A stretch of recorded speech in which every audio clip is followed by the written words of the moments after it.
জন্মের সময় থেকেই বোধহয় ঈশ্বর আমার জীবনের গতিপথ নির্ণয় করে দিয়েছিলেন। আমি যখন ভূমিষ্ঠ হই সেই মুহূর্তে আকাশ দিয়ে একটা বিরাট উল্কা ছুটে গিয়েছিল। মা আতুর ঘরে, গ্রামের বউ ঝিরা তাকে ঘিরে বসে রয়েছে, বাবা পায়চারি করছেন দক্ষিণের বারান্দায়।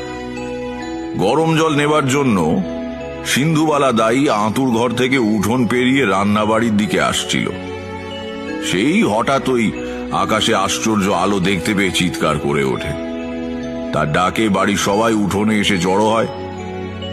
অদ্ভুত নীল আলোয় চারিদিক উদ্ভাসিত করে একটা নীল আগুনের গোলক পূব দিক থেকে পশ্চিম দিগন্তের দিকে চলে যাচ্ছে। সাধারণত উল্কা জ্বলে উঠেই চকিতে মিলিয়ে যায়, লোকজন ডেকে এনে দেখবার অবকাশ পাওয়া যায় না। এই নীল আলো কিন্তু অনেক অনেক ওপর দিয়ে বেশ সময় নিয়ে পার হয়ে যাচ্ছে। ধূমকেতুর মতো একটা অস্পষ্ট শতপ্রভ ধোঁয়ার পথরেখা ফেলে যাচ্ছে পেছনে।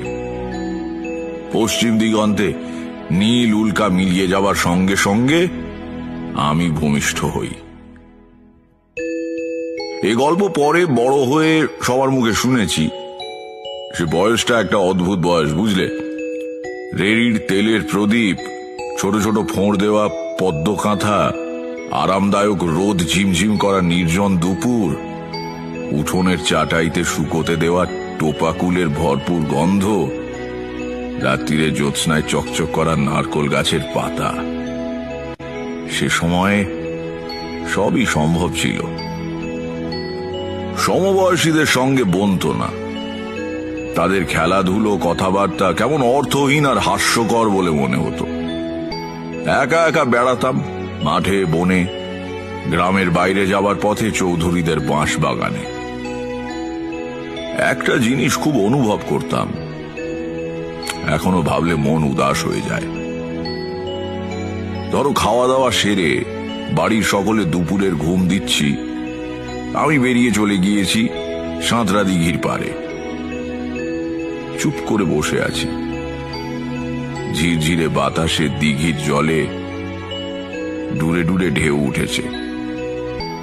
লিচু আর জামরুল গাছের পাতার ফাঁক দিয়ে সূর্যের আলো এসে মাটিতে রোদ আর ছায়ার আলপনা তৈরি করছে।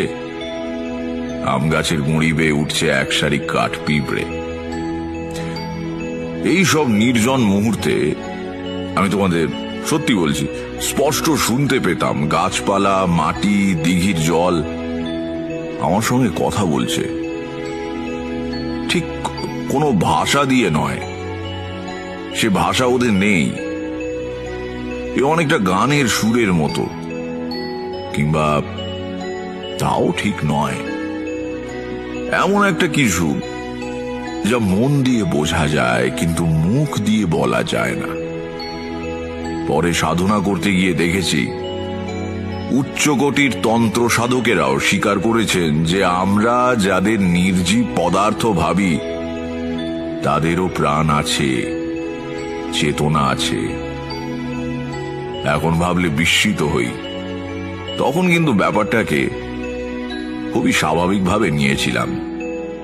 ভাবতাম সবাই বুঝি আমার মতোই ওদের কথা শুনতে পায়।